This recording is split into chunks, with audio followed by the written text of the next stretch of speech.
आम आदमी पार्टी के तमाम मंत्री और विधायकों की मुश्किलें लगातार बढ़ती जा रही हैं। दिल्ली शराब नीति से जुड़े मनी लॉन्ड्रिंग मामले में आम आदमी पार्टी के नेता दुर्गेश पाठक को ईडी ने सम्मन भेजा। सम्मन के बाद केंद्रीय जांच एजेंसी के ऑफिस पहुंचकर पूछताछ में सहयोग किया। वहीं इन सब विषयों को लेकर जनहित दल के राष्ट्रीय अध्यक्ष अंशुमान जोशी ने आम आदमी पार्टी के विधायक दुर्गेश पाठक को शराब नीति मामले में घेरते हुए कहा कि आम आदमी पार्टी पूरी तरीके से भ्रष्ट है, दिल्ली की जनता का विकास नहीं किया है। और कुछ क्या कहा, आइए आपको सुनवाते हैं। मेरा नाम अंशुमान जोशी है, मैं राष्ट्रीय अध्यक्ष हूँ जनहित दल का। देखिए, ये बात तो स्पष्ट हो चुकी है ऑलरेडी। ईडी के अपने रिस्पॉन्सेज में भी रिप्लाई भी जो फाइल करे थे ड्यूरिंग ये पुलिस कस्टडी जब मांगी जा रही थी, ईडी की कस्टडी जब मांगी जा रही थी, उसमें भी उन लोगों ने फाइल किया था कि शराब नीति से कमाए गए पैसों से, which is proceed of crime, वो पैसे को बेसिकली इनकी पार्टी आम आदमी पार्टी, इसीलिए पार्टी भी एक्यूज बनी है, इन लोगों ने वो पैसे को गोवा में आगे यूज़ किया और हवाले के चैनल के थ्रू पैसा ट्रांसफ़र किया गया और गोवा में यूज़ किया गया। गोवा के चुनाव में वहाँ पे बहुत सारी एडवर्टाइजिंग करी, बहुत सारी एडवर्टाइजिंग के साथ में और क्या क्या किया वही जाने बेहतर। लेकिन मैं ये कहना चाहता हूँ कि दुर्गेश पाठक जी पूरी तरह इसमें लिप्त हैं, भ्रष्टाचार में। और कोई भी ऐसी प्रक्रिया चुनाव में अगर आप इस तरीके से इस पैसे को यूज़ कर रहे हैं गोवा के अंदर, तो इससे साफ दिखता है कि दिल्ली में भी आप किस तरीके से जीतते होंगे। अब बात कर लिया जाए तो आतिशी ने इसके पहले भी प्रेस कॉन्फ्रेंस करते हुए ये भी कहा था कि दुर्गेश पाठक है, उसके बाद से 2 लोगों का और नाम लिया था उन्होंने। क्या लगता है आपको कि जिस तरीके से शराब नीति मामले में लगातार आम आदमी पार्टी के तमाम कैबिनेट मंत्री और विधायक भी हैं लिप्त होते जा रहे हैं, क्या लगता है आपको? उसका सबसे बड़ा रीज़न ये है इनके मुंह में तो सरस्वती स्वयं है, जो बोलते हैं वो तो होता ही है। एंड आई एम श्योर भगवान इनकी बहुत बात सुनते हैं इस मामले में।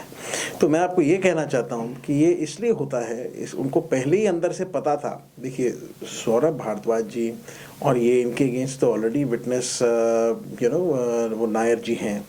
दूसरी बात ये है कि जब उन्होंने ऑलरेडी अप्रूवर बन के स्टेटमेंट दे दी है कि वो इनको बात करते थे, ऊपर से केजरीवाल जी ने भी कह दिया है, अपने ही मंत्रियों के ऊपर एलिगेशन लगा दिया है, तो फिर अभी क्या कह सकते हैं। तीसरी बात मैं आपको ये बताना चाहूँगा कि देखिए, यही नहीं है, अब मैं आपको बता देता हूँ, आने वाले समय में 18 एमएलएज और मिनिस्टर्स हैं जो इनके इन्वॉल्व हैं। और कैलाश गहलोत जी जैसे थे, वो भी एक कमेटी के अंदर थे, जो मेन कमेटी थी मनीष सिसोदिया जी के साथ में। और वही नहीं, उनके अगेंस्ट में तो 1200 करोड़ रुपए के सबूत हमने भी दिए हैं, जिसका आज तक आम आदमी पार्टी कोई जवाब नहीं दे पा रही है, क्योंकि हमेशा कहते हैं सबूत दीजिए, सबूत इनके पास है नहीं।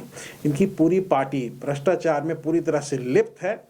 इन्होंने दिल्ली की जनता को पूरी तरह से त्रस्त किया हुआ है, परेशान किया हुआ है। 52 करोड़ रुपए का मकान के अंदर रहते हैं। मुझे आप ये बताइए, जब ये आए थे, इन्होंने एक छोटी सी मांगी हुई वैगनार में अपना प्रचार शुरू किया। और फिर आज आप देखिए इनके पास किस चीज़ की कमी है। राघव चड्ढा कहाँ है? राघव चड्ढा लंदन में बैठा हुआ है छुप के, चोरों की तरह।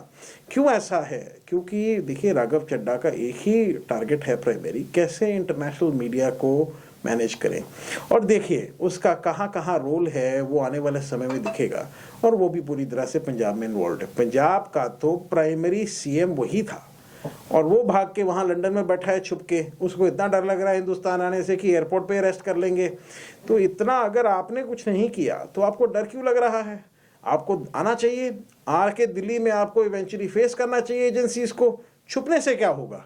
तो वो तो ये बेसिकली एक मेयर एब्सकॉन्डर है। और मैं बताता हूँ, दुर्गेश पाठक एक समय था हमारे पूर्व एमएलए अशोक चौहान जी के घर में 9-9 महीने रहता था। हमारे पार्टी के एमएलए हैं और हमारी पार्टी के नेशनल जनरल सेक्रेटरी हैं। तो वो एक यूपीएससी करने के लिए एक छात्र आया था और वो पड़ गया राजनीति में केजरीवाल के साथ में।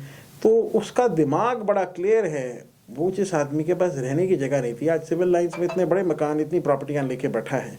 तो आप इससे समझ सकते हैं कि ये पैसा कहाँ से आ रहा है। ये सब भ्रष्टाचार का पैसा है। 70,000 करोड़ रुपए इनका बजट था। 11 साल इनकी सरकार दिल्ली में रही है, जिसका मतलब 7,70,000 करोड़ रुपए का गबन हुआ है। और उसमें पूरी तरह से ये लोग इन्वॉल्व हैं। 100% इनकी इन्वॉल्वमेंट है।